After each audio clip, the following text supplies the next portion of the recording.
Assalamualaikum warahmatullahi wabarakatuh. Alhamdulillahirrabbilalamin. Wassalatu wassalamu ala asrafil amja'i war musalin wa ala alihi washabihi ajmain. Amma ba'du.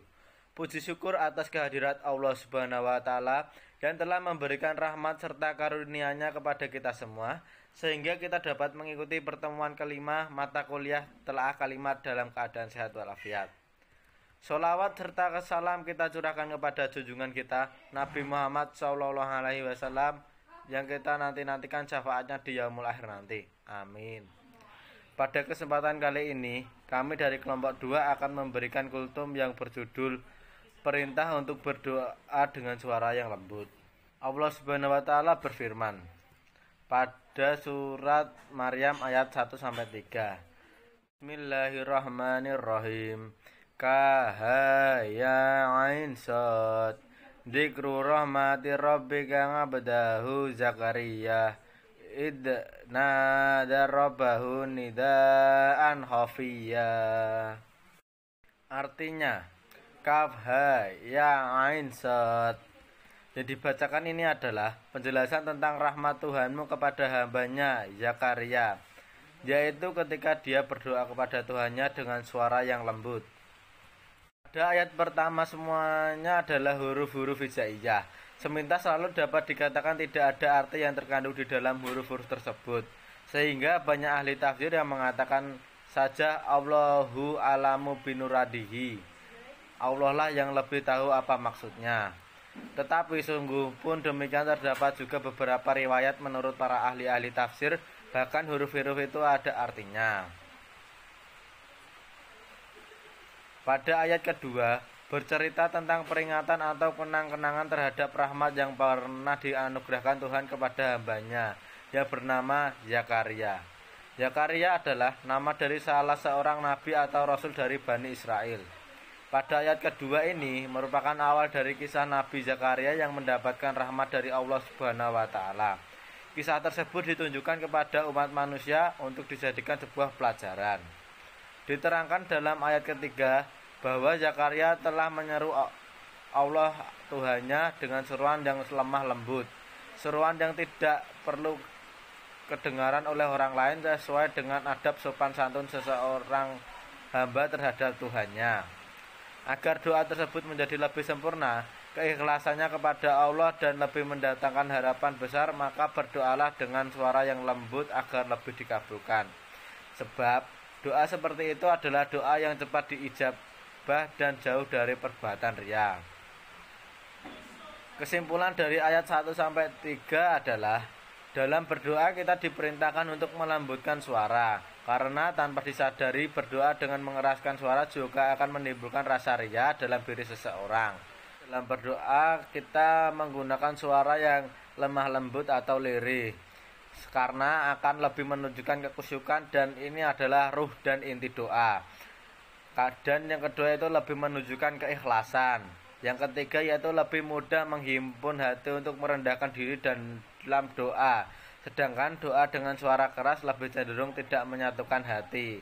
Dan doa yang lemah lembut menunjukkan kedekatan orang yang berdoa dengan Tuhannya.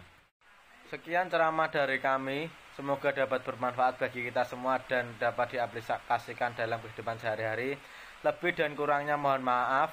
Yang benar datangnya dari Allah Subhanahu wa taala dan yang salah, khilaf atau keliru itu datangnya dari saya pribadi sebagai manusia biasa yang tidak pernah luput dari salah. Akhirul kalam. Wassalamualaikum warahmatullahi wabarakatuh. Assalamualaikum warahmatullahi wabarakatuh. Kami dari kelompok 2 ingin mempresentasikan hasil diskusi kelompok kami. Judul presentasi kali ini yaitu analisis kalimat berdasarkan kategori dan unsur-unsurnya, pengertian ciri wujud, objek pelengkap dan keterangan. Nama anggota kami yaitu Rizky Ardi Fadli, NIM 106, Prayoga Adi Wicaksono, NIM 115, Nasiruddin Al-Mustafa, NIM 121, dan Muhammad Hidayatul Ihsan NIM 121. Pengertian kalimat. Joko Kencono dalam Khoir 2012 halaman 240 menyatakan bahwa kalimat adalah satuan sintaksis yang disusun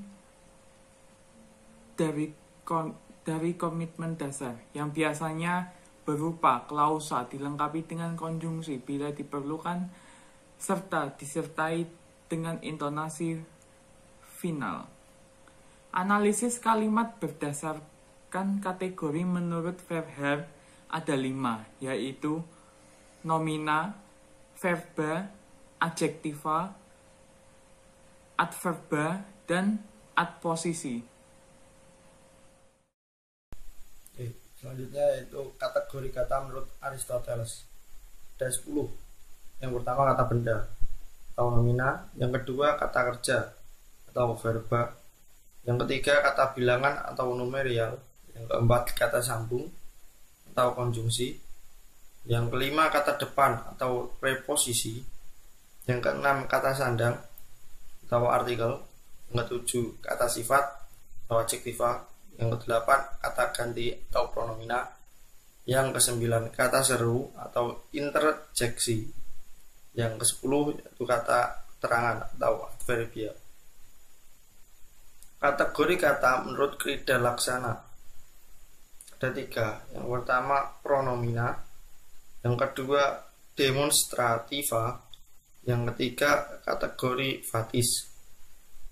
Oke, saya akan memberikan contoh analisis kalimat berdasarkan kategori unsur-unsurnya. Contohnya begini. Aparat keamanan sedang melakukan patroli.